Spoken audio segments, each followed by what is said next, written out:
ದಿನೇ ದಿನೇ ಬಿಜೆಪಿಯಲ್ಲಿ ಬಣ ರಾಜಕೀಯ ಜೋರಾಗುತ್ತಿದೆ. ಯತ್ನಾಳ್ ಟೀಮ್ ಒಂದು ಬಣ ಆದರೆ ಇತ್ತ ಮಾಜಿ ಸಚಿವ ರೇಣುಕಾಚಾರ್ಯ ಟೀಮ್ ಮತ್ತೊಂದು ಬಣವಾಗಿದೆ. ಇದೀಗ ರೇಣುಕಾಚಾರ್ಯ ಟೀಮ್ ಸಭೆ ನಡೆಸಿ ಬಿಜೆಪಿ ರಾಜ್ಯಾಧ್ಯಕ್ಷ ವಿಜಯೇಂದ್ರ ಅವರ ಪರವಾಗಿ ಶಕ್ತಿ ಪ್ರದರ್ಶನ ನಡೆಸಿದರು. ಈ ಕುರಿತು ವರದಿ ಇಲ್ಲಿದೆ. ದಾವಣಗೆರೆಯಲ್ಲಿ ಮಾಜಿ ಸಚಿವ ರೇಣುಕಾಚಾರ್ಯ ಟೀಮ್ ಶಕ್ತಿ ಪ್ರದರ್ಶನ. ಸಭೆಯಲ್ಲಿ 40ಕ್ಕೂ ಹೆಚ್ಚು ಮಾಜಿ ಸಚಿವರು, ಶಾಸಕರು, ಎಂಎಲ್ಸಿಗಳು ಭಾಗಿ.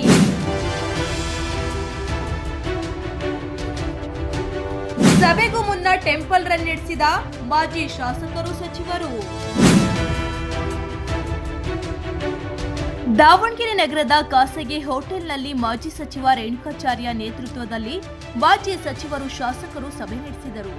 ಶನಿವಾರ ಸಂಜೆಯಿಂದಲೇ ಹೋಟೆಲ್ಗೆ ಆಗಮಿಸಿದ ಮಾಜಿ ಶಾಸಕರು, ಸಚಿವರು ರಾತ್ರಿ ಸಭೆ ನಡೆಸಿದರು.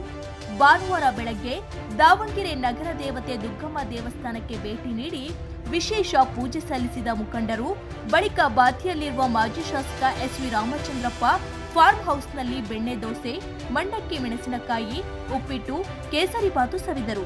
ಬಳಿಕ ಬಾತಿಯ ಶ್ರೀ ರೇವಣಸಿದ್ದೇಶ್ವರ ಸ್ವಾಮಿ ದೇವಸ್ಥಾನಕ್ಕೆ ಭೇಟಿ ನೀಡಿ ವಿಶೇಷ ಪೂಜೆ ಸಲ್ಲಿಸಿದರು. ಬಳಿಕ ಬಿವೈ ವಿಜೇಂದ್ರ ಅವರ ಬೆಂಬಲಿಗರು, ರಾಜ್ಯದ ಬಿಜೆಪಿಯ ಮಾಜಿ ಶಾಸಕರು, ಸಚಿವರು ಸಭೆ ನಡೆಸಿದರು.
ಮಾಜಿ ಸಚಿವ MP Renukacharya, SV Ramachandrappa, Y Sampangi, Byadagi Virupakshappa, Ranebennur Arun Kumar, Kollegal Mahesh, Manvi Gangadhara Naik, Shivamogga Kumaraswamy, Seema Masuti, Basavaraj Naik, Molakalmuru Tippeswamy, Kadur Belli Prakash, Rajashekhar Sheelavant, Maski Pratap ಗೌಡ್ರು, ಮೈಸೂರು ನಾಗೇಂದ್ರ, ಗುಡ್ಲುಪೇಟೆ ನಿರಂಜನ್, ಜಗದೀಶ್ ಮೇಟಿಗುಡ್ಡ, ಸುರೇಶ್ ಮಾರಿಹಾಳ್, ವಿಶ್ವನಾಥ್ ಪಟೇಲ್, ಕಟ್ಟ ಸುಬ್ರಹ್ಮಣ್ಯ ನಾಯ್ಡ್, ಅಶೋಕ್ ಕಾಟ್ವೆ, ಪ್ರತಾಪ್ ಗೌಡ ಪಾಟೀಲ್, ಹರತಾಳ್ ಹಾಲಪ್ಪ, ದೇವನಹಳ್ಳಿ ಚಂದ್ರಪ್ಪ, ದೇವನಹಳ್ಳಿ ಪಿಳ್ಳಮುನಿ ಶ್ಯಾಮಪ್ಪ, ಶಿಡ್ಲಘಟ್ಟ ರಾಜಣ್ಣ, ಗುಡ್ಡಪ್ಪ ವಕೀಲ, ಗುಡ್ಲುಪೇಟೆ ನಿರಂಜನ್, ಹರ್ಷವರ್ಧನ್, ಚಾಮರಾಜನಗರ ಬಾಲರಾಜ್, ಬಳ್ಳಾರಿ ವಿರೂಪಾಕ್ಷಪ್ಪ, ಶಿವರಾಜ್ ಸಜ್ಜನ್, ಮಾಜಿ MLC Rudregowdru, Marihal, Mahesh Reddy Muddanal, SA Ravindranath, HP Rajesh, Dadesugur, Madal Virupakshappa ಸೇರಿದಂತೆ 40ಕ್ಕೂ ಹೆಚ್ಚು ಮಾಜಿ ಹಾಗೂ ಹಾಲಿ ಸಚಿವರು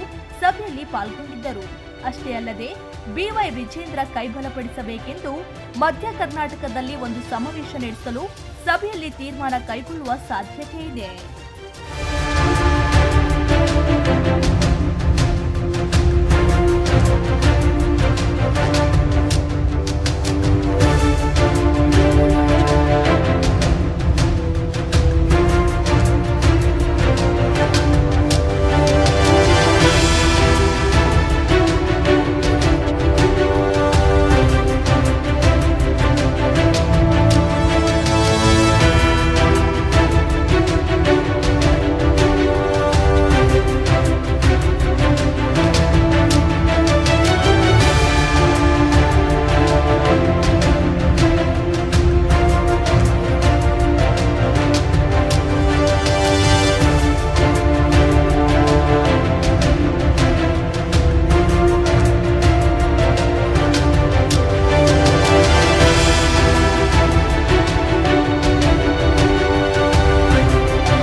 ಒಟ್ಟಿನಲ್ಲಿ ದಾವಣಗೆರೆಯಲ್ಲಿ ಬಿಜೆಪಿ ಮಾಜಿ ಸಚಿವರು ಮಾಜಿ ಶಾಸಕರ ಸಭೆ ಸೇರುವ ಮೂಲಕ ಶಕ್ತಿ ಪ್ರದರ್ಶನ ಮಾಡುವ ಮೂಲಕ ಬಿವೈ ವಿಜೇಂದ್ರ ಅವರ ಬೆನ್ನಿಗೆ ನಿಂತಿರೋದೊಂದು ಸತ್ಯ.